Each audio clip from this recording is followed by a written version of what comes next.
Untuk membunuh presiden dari negara B, ia menyamar sebagai seorang wanita hamil dan menunggu di luar kamar hotelnya. Tindakannya menarik perhatian tim keamanan. Berpura-pura merasa tidak enak badan, ia mengatakan kepada mereka bahwa ia sedang mengalami gula darah rendah dan membutuhkan sesuatu yang manis. Saat para penjaga pergi untuk membantunya, diam-diam ia mengeluarkan sebuah ponsel yang sebelumnya telah ia sembunyikan, lalu mendekati presiden dan menukar ponselnya dengan ponsel yang ia bawa. Ponsel itu memiliki senjata tersembunyi yang akan membunuh presiden begitu ia menggunakannya. Ia tidak pernah menyangka rencananya akan berhasil secepat itu.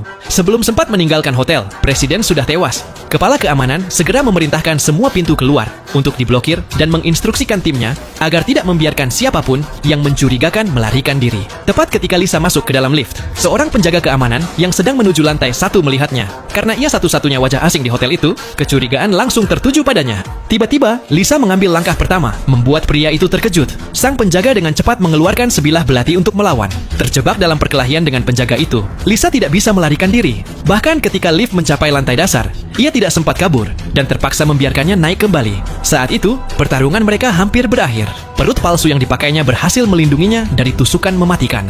Ketika penjaga itu masih kebingungan, Lisa menggunakan seluruh kekuatannya untuk menekannya ke lantai dan membunuhnya. Pada saat itu, pintu lift terbuka kembali. Tanpa pilihan lain, Lisa mengambil pistol penjaga tersebut dan bergegas keluar. Dengan keterampilan menembak dan gerakan cepatnya, ia berhasil mencapai tangga darurat dengan selamat. Pelariannya yang mulus hanya mungkin terjadi karena rekannya yang membimbingnya melalui telepon, memberi arahan secara langsung.